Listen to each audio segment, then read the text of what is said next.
Halo teman-teman, hari ini kita akan belajar tentang FPB dan KPK. Dua konsep matematika super penting yang sering muncul dalam kehidupan sehari-hari. FPB dan KPK bukan hanya dipakai di sekolah, tapi juga di pasar, memasak, membuat jadwal, bahkan saat membagi barang supaya adil. Di video ini, kita akan mempelajari beberapa hal menarik, yaitu apa itu kelipatan persekutuan, apa itu faktor persekutuan, bagaimana cara mencari FPB dan KPK dengan mudah, mengenal bilangan prima yang jadi dasar perhitungan, dan tentu saja tips dan trik menjawab soal cerita supaya kalian makin jago. Yuk, siapkan buku tulis kalian. Kalau mau, kalian juga bisa buka lembar latihan online.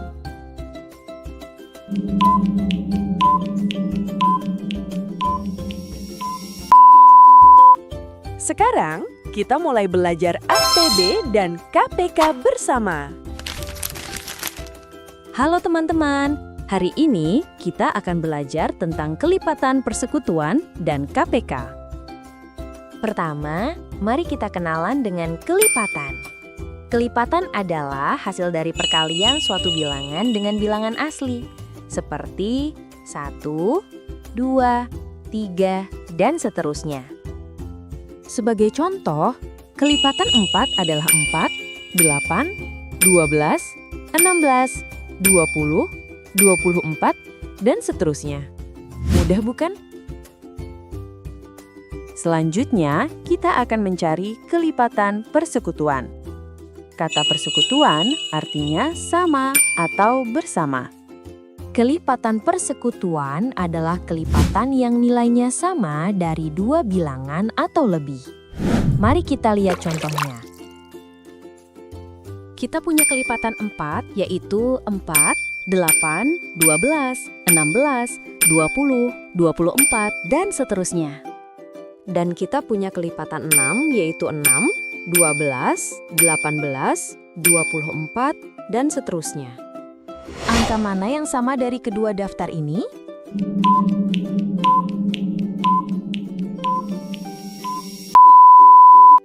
Ya, ada 12, 24, dan jika kita lanjutkan, ada 36, dan seterusnya.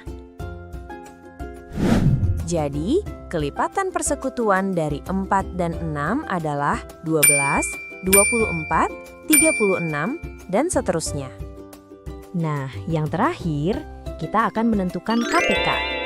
KPK adalah singkatan dari kelipatan persekutuan terkecil. Dari semua kelipatan persekutuan yang sudah kita temukan tadi, yaitu 12, 24, 36, dan seterusnya, mana yang nilainya paling kecil?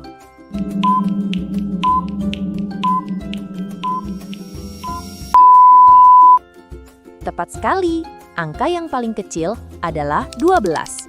Jadi, KPK dari 4 dan 6 adalah 12. Sekarang waktunya latihan. Pause videonya sebentar.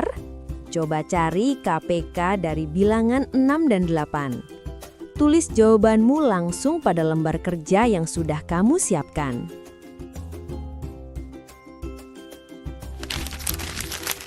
Setelah belajar kelipatan, sekarang kita kenalan sama temennya, yaitu faktor dan FPB.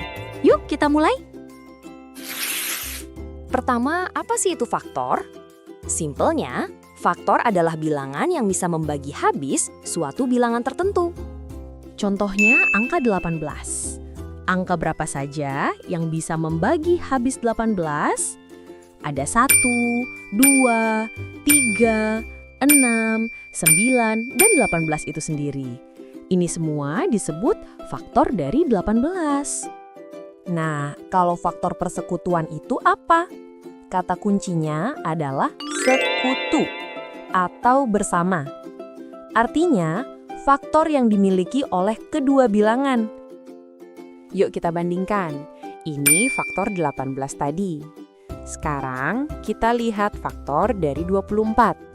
Ada 1, 2, 3, 4, 6, 8, 12, dan 24.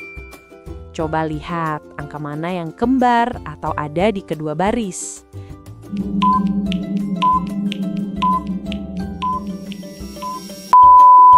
Yap, ada 1, 2, 3, dan 6. Inilah yang kita sebut faktor persekutuan. Terakhir, FPB atau faktor persekutuan perbesar. Caranya gampang banget. Dari angka-angka kembar tadi, mana yang nilainya paling besar?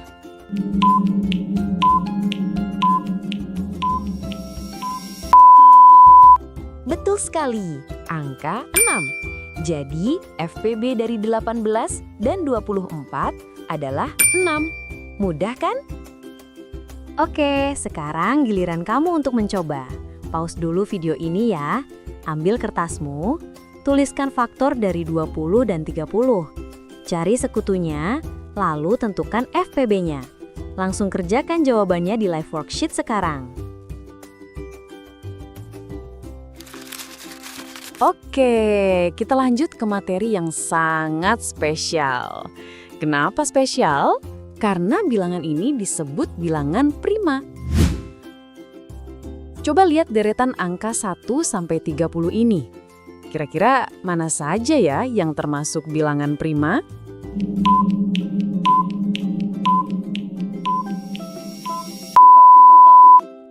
Tapi sebelumnya, apa sih itu bilangan prima? Bilangan prima adalah bilangan yang hanya memiliki 2 faktor, yaitu angka 1 dan dirinya sendiri. Artinya, dia tidak bisa dibagi habis oleh angka lain. Contoh, angka 4 bukan prima karena bisa dibagi 2. Tapi, angka 5, dia prima karena cuma bisa dibagi 1 dan 5. Sekarang kita kembali ke tabel tadi. Yuk kita warnai yang termasuk bilangan prima. Ada 2, satu-satunya prima yang genap. Lalu 3, 5, 7, lanjut ke 11, 13, 17, 19, 23, dan seterusnya. Ingat ya, angka 1 bukan bilangan prima. Kenapa sih kita harus hafal bilangan prima? Karena ini adalah kunci rahasia untuk mencari FPB dan KPK dengan faktorisasi prima. Caranya dengan memecah bilangan menggunakan pohon faktor seperti ini. Lihat, 12 dipecah jadi 2 kali 2 kali 3. Dan 18 jadi 2 kali 3 kali 3. Semua pengalinya adalah bilangan prima kan? Dari sini, hitung FPB KPK jadi super cepat. Nah, sekarang tes dulu pemahamanmu. Dari angka 4, 7, 9, 11, dan 13, tandai mana saja yang termasuk bilangan prima. Silahkan dijawab ya.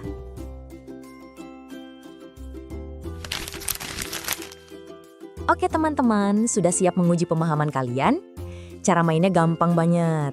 Nanti saat soal muncul, setelah soal muncul silahkan dijawab ya. Pertama, tonton penjelasannya. Kedua, pause videonya saat diminta. Ketiga, langsung isi jawabanmu di live worksheet. Setelah selesai, baru deh play lagi untuk kelanjut ke materi berikutnya. Nah, nanti kalian akan ketemu soal cerita. Untuk bagian ini, ibu bapak guru minta kalian coba kerjakan sendiri dulu ya. Pakai logikamu sendiri, jangan takut salah. Tantang dirimu sebelum nanti kita bongkar tips rahasianya di bagian akhir. Oke, siapkan alat tulis kalian, klik linknya, dan selamat mengerjakan. Semangat! Nah, sekarang waktunya membongkar tips dan trik menyelesaikan soal cerita FPB dan KPK. Sering bingung membedakan kapan pakai FPB dan kapan pakai KPK dalam soal cerita? Tenang, kuncinya ada di sini. Yuk kita bongkar rahasianya. Pertama, kita lihat FPB. Bayangkan kamu punya kue atau barang. Kalau soal ceritanya minta barang itu dibagi rata, dipotong sama panjang, dikelompokkan dalam jumlah paling banyak, atau dijadikan paket maksimal, itu pasti pakai FPB. Ingat ya, intinya adalah membagi barang. Nah, beda lagi dengan KPK. Kalau FPB soal barang, KPK itu biasanya soal waktu. Kalau ada kata bersamaan lagi, kapan bertemu lagi, atau kejadian yang berulang setiap sekian menit atau hari, itu pasti tugasnya KPK. Ingat, intinya adalah waktu bertemu. Coba cek contoh cepat ini. 1. Dua lampu menyala setiap 6 menit dan 8 menit. Kapan menyala bersama? Ada kata waktu dan bersama, berarti, yap, KPK. 2. Ibu memotong pita 24 cm dan 30 cm, jadi potongan sama panjang. Ada kata memotong, berarti, betul, FPB. Gampang kan? Sekarang giliranmu jadi detektif. Baca 3 soal yang ada, jangan dihitung dulu angkanya. Cukup tentukan apakah soal ini pakai FPB atau KPK. Silahkan dijawab ya. Wah, selamat! Kita sudah menuntaskan misi belajar kali ini. Kita sudah membahas kelipatan dan KPK, faktor dan FPB, bilangan prima, sampai tips and trik soal cerita. Semuanya sudah lengkap. Kalau masih ada bagian yang bingung, jangan ragu untuk putar ulang videonya ya. Pastikan juga semua jawaban dari latihan tadi sudah tertulis rapi di catatanmu. Sekarang, siapkan dirimu untuk pembahasan lebih lanjut bersama Bapak Ibu Guru. Sampai jumpa di materi seru berikutnya. Bye!